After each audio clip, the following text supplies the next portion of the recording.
Deus. Vamos olhar os olhos de Deus. Como Deus nos vê. Porque é o melhor exemplo que nós temos. Ou tem outro exemplo melhor? Como Deus nos vê? Eu separei em duas partes. A primeira parte é como Deus vê o homem, sua criatura, todos os homens.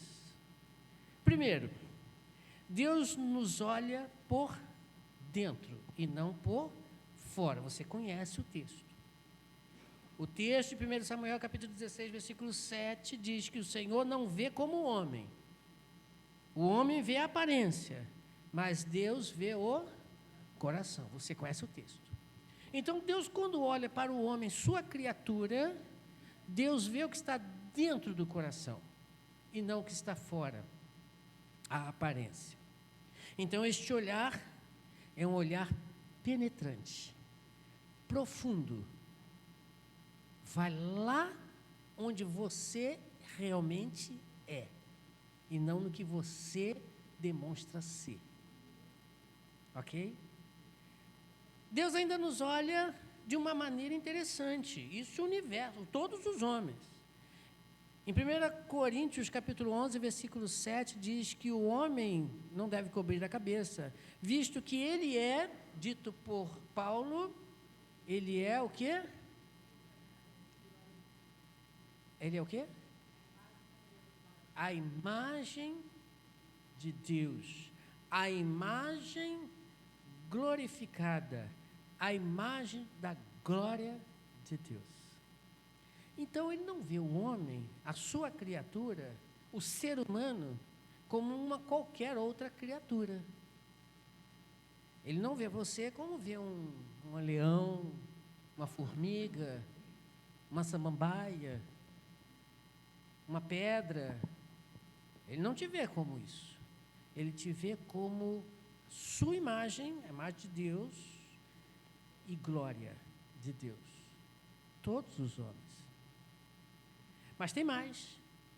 Deus nos olha com tanto amor que Ele quer que todos se salvem. Você conhece o texto também. E este amor nós vemos em João capítulo 3, versículo 16. Você conhece o texto também. Deus amou alguns. Deus amou o mundo, todos os homens. E amou o mundo de tal forma, ou seja, não tem palavras para explicar, não tem maneiras que eu possa usar para tentar ilustrar o amor grandioso de Deus. E esse amor foi provado quando Ele deu o seu Filho, o único, para quê?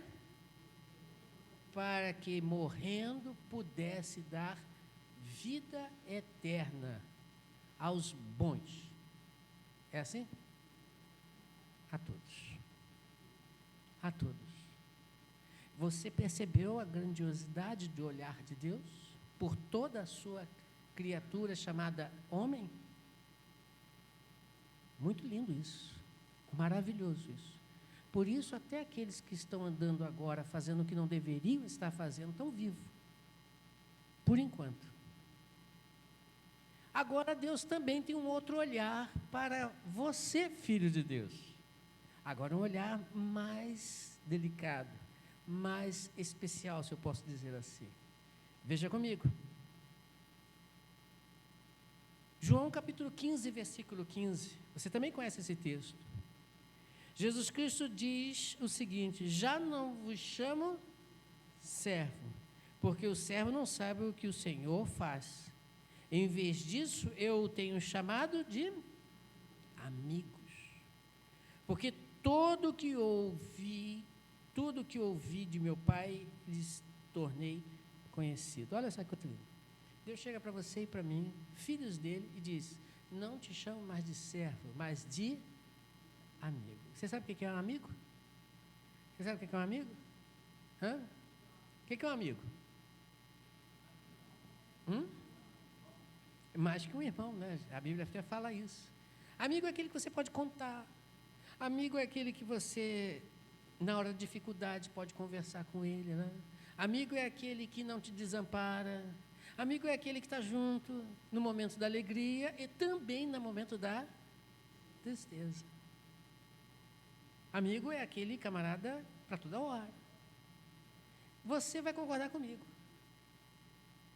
Todos são seu amigo? Geralmente a gente pode contar nos dedos de uma mão quantos realmente são nossos amigos. É mais ou menos isso que Deus está dizendo para você. Aos meus filhos, esses são os meus amigos, verdadeiros amigos. Então ele tem um olhar agora muito mais interessante do que simplesmente como coroa da criação, glória dele. Mas vai mais longe. E esse texto de 1 João também você conhece, diz o seguinte no capítulo 3, versículo 1. Vejam, diz João, vejo como é grande o amor que o Pai nos concedeu, nos deu. Que fôssemos chamados o quê? Filhos de Deus. O que de fato somos. Agora você percebe que a tua posição antes de criatura, agora em Cristo, você é chamado o quê? Filhos de Deus. Filhos do Altíssimo. Que visão! Eu lhe pergunto, o que você fez para merecer isto? O que você fez para merecer isso? Ser chamado por Deus de amigo, ser chamado por Deus de filhos. O que você fez para isso? Qual o bem que você fez? Porque todos nós somos o quê? Todos nós somos o quê? Pecadores. Mesmo regenerados por Cristo, ainda nós pecamos. E o que é pecar? Numa definição, aquilo que desagrada a Deus. Pecar é desagradar a Deus. Então, toda vez que eu e você pecamos, nós estamos desagradando a Deus, ofendendo a Deus. Mas o olhar de Deus para você muda? Muda o olhar de Deus para você? Não muda, porque Ele nos amou. É claro que eu não posso deixar de dizer que as consequências dos nossos erros, Ele vai cobrar. Mas Ele é diferente da gente. Deus é muito diferente de nós, sem comparação. E por isso eu queria pegar o jeito de Deus, que está escrito na Bíblia, como Ele nos vê, e pensar um pouquinho em cima de como você então deve ver. Porque do mesmo jeito que Deus nos trata, Ele quer que tratemos uns aos outros. Como você vê aqueles que estão ao seu redor? Como você vê aqueles que estão do teu lado? Como Jesus Cristo disse, os lírios do campo ou os espinhos da roseira? Ou as ervas daninhas? Ou a agressividade da natureza? Como você vê aqueles que estão ao seu redor? Tenho certeza que se nós olhássemos aos que estão do nosso lado, como Cristo olha para você e para mim, com certeza esse mundo seria diferente. Seria outro mundo. Não haveria briga, não haveria morte, não haveria discussões, não haveria essas desgraças todas que nós vemos lá fora e às vezes, infelizmente, dentro das nossas igrejas. Como você tem visto o seu irmão? Vamos pegar o exemplo de Cristo, até porque eu não tenho outro exemplo melhor para dar.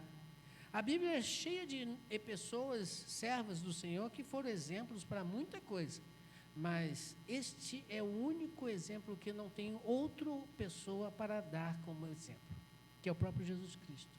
Sabe por quê? Porque ninguém na face da terra, criado por Deus, desde Adão até os dias de hoje, serve de exemplo para nós mirarmos para tratar com o nosso próximo. Ninguém. Até porque todos estão no mesmo patamar diante de Deus. Todos estão no mesmo nível. Então, eu não sou exemplo de vida para ninguém, assim como ninguém é exemplo de vida para mim. Vamos olhar então para o exemplo de Cristo. Como Cristo olha para você? Como Ele olha para nós? Vamos nos aprofundar um pouco mais nessa parte. Primeiro, Ele nos olhou porque nos quis dar paz. Romanos capítulo 5, versículo 1. Repare o que Deus diz. Paulo escrevendo através da carta aos Romanos, e ele diz o seguinte: tendo sido, pois, justificados, significa que você estava totalmente torto, fora do eixo, vamos dizer assim. Tendo, pois, justificados pela fé, temos o quê? Paz com Deus, por nosso Senhor Jesus Cristo. Como é que Ele olha para você? Ele olha para você querendo promover entre Deus e você a paz. Aquela frase que muitos dizem por aí, né? Que tomou, levou. Já viu essa expressão? Hã? Já viu essa expressão? Não existe em Deus. Porque toda vez você desagrada a Deus, mas Deus não trata você na mesma medida que você desagrada a Deus. Ele quer promover a paz. Não esqueçam que Deus também é justiça, e a justiça será feita um dia. Não esqueçam disso, para não pensar errado, ok? Mas a intenção é paz. Paz. Como você olha o teu próximo? Com o intuito de promover a paz ou intrigas? Com o intuito de promover a paz ou a discórdia? Com o intuito de promover a paz ou para ver dissensão? Como você olha? E essa paz, irmãos, ela tem um preço. Qual o preço? Diz Paulo, por nosso Senhor Jesus Cristo. O que Cristo fez mesmo por você? Morreu. Se for necessário, morra, mas promova a paz. Segunda coisa interessante que Paulo ainda continua dizendo nesse mesmo texto do capítulo 5, versículo 6. Jesus Cristo olha para você para que você possa obter força. Diz o texto, de fato, no devido tempo, quando ainda éramos fracos, Cristo morreu pelos justos. É isso que está escrito aí? Pelos ímpios. Você era fraco. Você era um débil. Você não tinha condições de ficar em pé. E Ele olhou para você com tanto amor que Ele disse o seguinte na sua genialidade: vou morrer para que eu coloque ele de pé. De novo, lhe dê forças, dignidade. Te colocando de pé, restaura o que você havia destruído, que é você mesmo por causa do pecado. Olha que olhar lindo. Em vez de pisar, porque tem gente que faz isso, né? Por exemplo, lá em casa eu costumo dizer essa frase, né? Eu detesto essa frase, aliás, melhor, né? Detesto essa frase. Eu não te falei? Você já ouviu essa frase? Eu não te falei? Eu não te avisei? Já ouviu essa frase alguma vez? Pois é, eu detesto essa frase. Porque o indivíduo caiu, você avisou, tudo bem, você fez a sua parte, continue, legal, ajude-o sempre. Mas se ele está caído, você vai pisar mais em cima dele? Mas a gente às vezes faz isso. Eu não te avisei? Eu não te falei? Eu não te disse? Isso significa o seguinte: o indivíduo caiu, apesar de você ter ajudado, orientado, falado, ele não quis te ouvir, problema dele, caiu, se machucou. Mas qual é a sua parte? Como você olha para ele? Como Cristo olha para você? Ele estende a mão e te põe de pé de novo. Você lembra do texto em que Jesus Cristo chega a Pedro e pergunta assim: Pedro, tu me amas? Tu lembra desse texto? Veja, Jesus Cristo tinha tudo para dizer para Pedro: Pedro, tu não serve para nada. Primeiro tu disse que ia estar comigo, fugiu. Você falou que não ia me negar, negou. E agora você está aí pescando? Pedro, esquece. Eu esperava mais de ti. Eu te avisei que você ia me negar. Ainda te falei. Antes que o galo cante, tu vai me negar 3 vezes. Te avisei. Não avisei, Pedro? Vai, esquece. Vou passar para outro. Foi isso que Jesus Cristo falou para Pedro? Jesus Cristo disse: apacenta as minhas ovelhas. 3 vezes Pedro negou, 3 vezes Jesus Cristo pergunta: Pedro, tu me amas? E Pedro chorou no final, disse: Senhor, tu sabe todas as coisas, sabe que eu te amo. E Jesus Cristo olha para ele e fala assim: apacenta as minhas ovelhas. Deu força para Pedro. Vai, Pedro, estou contigo. Em nenhum momento de você me negou, né, Pedro? Poxa vida. Eu já te falei, né? Amarado, sem atenção. Não foi assim. Deu forças para Pedro. Vai, Pedro. Continua. Faça. Outra coisa também que Paulo discute nesse texto, está no versículo 9 e 10, no mesmo capítulo de Romanos, capítulo 5. Versículo 9 e 10 diz assim: como agora fomos justificados por seu sangue, muito mais ainda seremos salvos da ira de Deus por meio dele. Se quando éramos inimigos de Deus, fomos reconciliados com ele mediante a morte do seu Filho. Quanto mais agora, tendo sido reconciliados, seremos salvos por sua vida. Ele olha para você sempre com o intuito de reconciliar.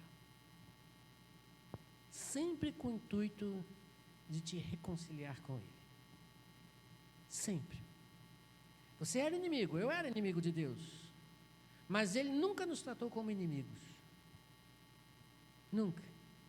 Tanto nunca tratou, que o melhor exemplo que a gente pode ter é de Nínive. Tu lembra da história de Jonas? Jonas vai naquela cidade, prega porque a coisa ficou feia para o lado deles. Vou destruir aquela cidade. Aí Jonas aproveitou, porque não gostava mesmo da cidade de Nínive, né? Era inimigo do povo judeu. Eu não vou, não quero saber deles, não. Que eles morram, se destruam. Jonas tinha aquele povo como inimigo. E aí, os irmãos conhecem a história. Jonas foi jogado no mar. Um peixe grande engole ele. O cara era tão indigesto que 3 dias depois ele é vomitado pelo peixe na praia. E vai e prega às pressas. E depois sai para ver a destruição. E aí Deus diz para ele, para aquele interessante: você, Jonas, eu não estou entendendo. Você ficou com pena dessa planta que cresceu, não plantou, não cuidou, não deu crescimento, fez nada por ela. Você ficou com peninha dessa planta e você acha que eu não vou ter pena daquelas tantas almas, de tantas pessoas, criaturas minhas, eu os fiz. Eu quero que eles se salvem, Jonas. Veja, inimigo de Deus, torturava o povo de Deus, perseguia o povo de Deus na época, matava mesmo. O negócio que os ninivitas, eles eram realmente ruins, mas Deus nunca olhou para eles como inimigos. Deus os amou, e eles se converteram, e foram salvos. Deus quer reconciliar. Como você olha o teu próximo? Querendo destruição ou querendo reconciliação? Mesmo que ele te fira, mesmo que ele te agride. Como Deus olha para você? Ainda seguindo agora em Romanos capítulo 6, Paulo coloca mais uma coisa interessante.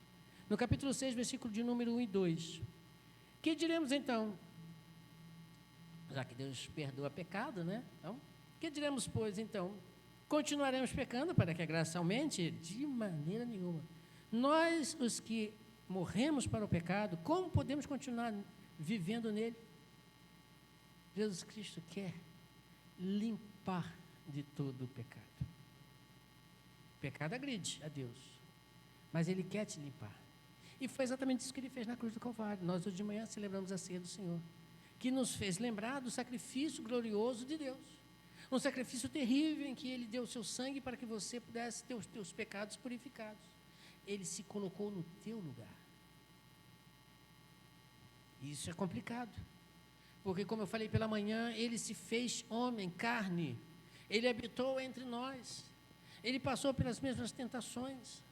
Ele passou por todos os sofrimentos, mas no intuito de te salvar, perdoar os teus pecados, abrir a porta do céu. Abrir a porta do céu.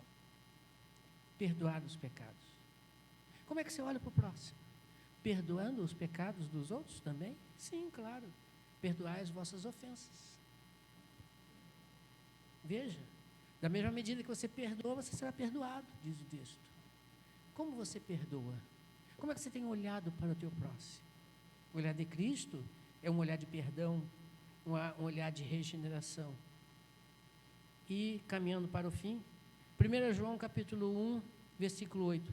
Se afirmamos que estamos sem pecado, enganamos a nós mesmos, e a verdade não está em nós. E como exemplo, o exemplo da mulher adúltera, você lembra do texto?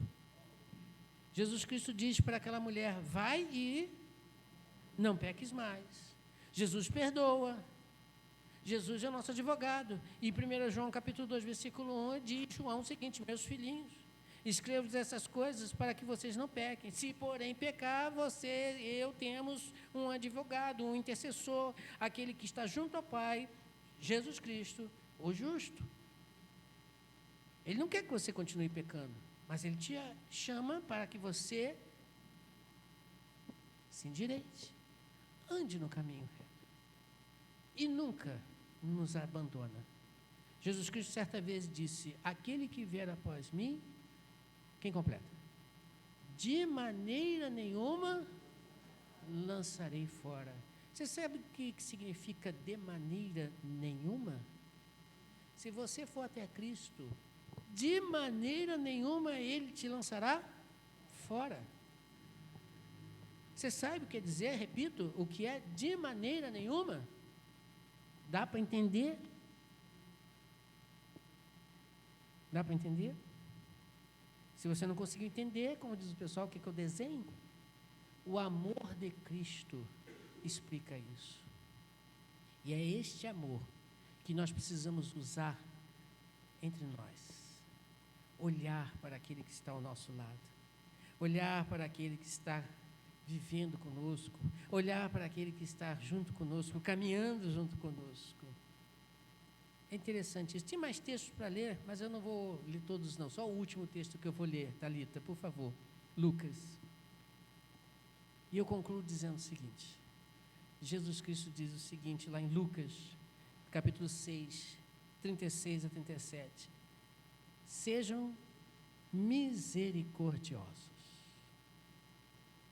Sejam misericordiosos. Assim como o Pai de vocês é misericordioso.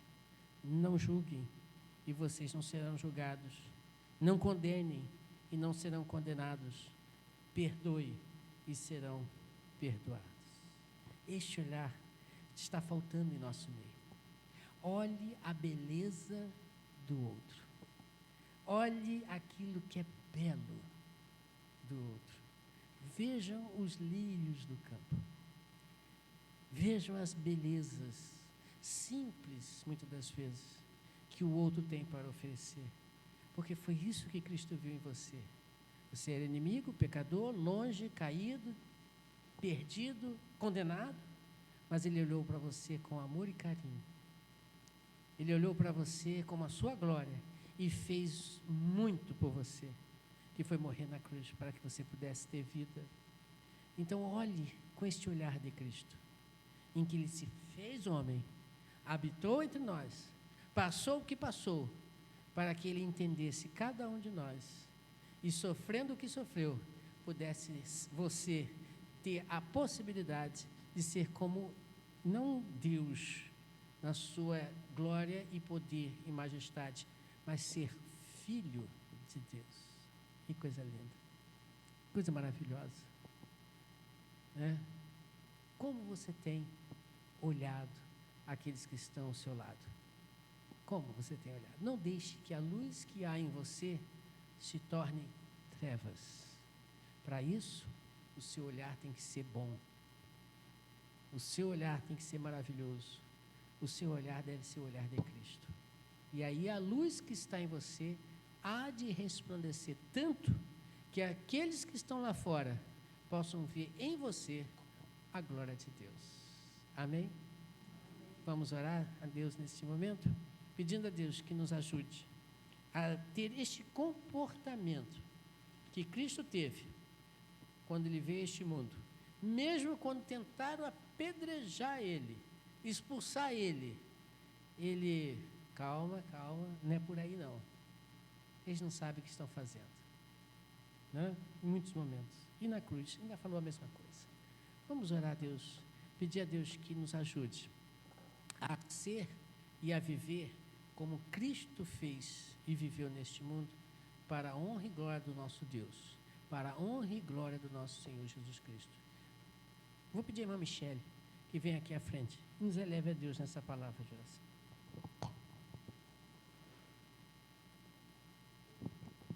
Oremos.